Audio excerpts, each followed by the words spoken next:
Daniel Padilla nagregalo nga ba ng milyones na bahay dito kay Catherine Bernardo paraan ng kanyang panunuyo? Bago natin yan pag-usapan, huwag kakalimutan muna mag-like and subscribe. Maraming salamat po.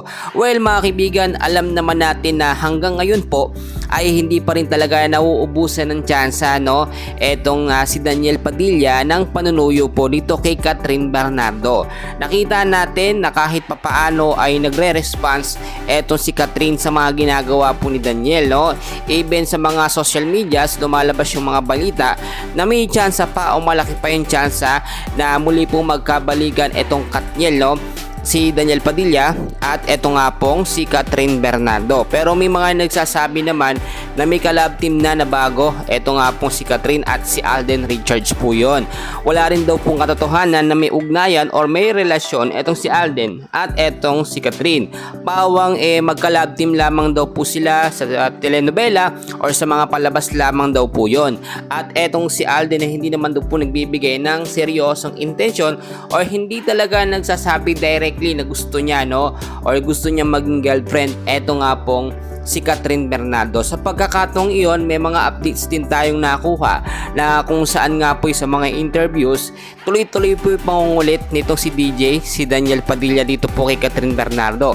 So doon pa lang po sa part na yon nakikita natin na kahit papaano may maliit na tsansa na magkabalikan po ang Katniel.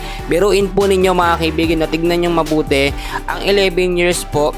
Hindi yan basta-basta lamang makakalimutan ni Catherine Bernardo ng ilang araw, ilang linggo, ilang taon bagkus talaga may foundation na kasi silang nagawa. Kahit paulit-ulit nakagawa ng kasalanan, eto nga pong si Daniel Padilla, dahil mabait etong si Catherine at mahal talaga niya si DJ, pinapatawad niya po ito ng ilang beses. At nakita nyo naman isa pinanghahawakan dito ni Daniel at nagustuhan ni Catherine yung pagiging konserbatibo ni DJ Daniel Padilla dito kay Catherine Bernardo, na ayaw niya po itong nasisilipan or nagsusuot ng mga may igsing mga shorts, sumasayo ng mga sexy dance. Yun po mga kaibigan yung isa sa namimiss nga po ni Catherine dito kay Daniel Padilla, which is na wala po nagbabawal talaga kay Catherine sa mga gusto niyang gawin.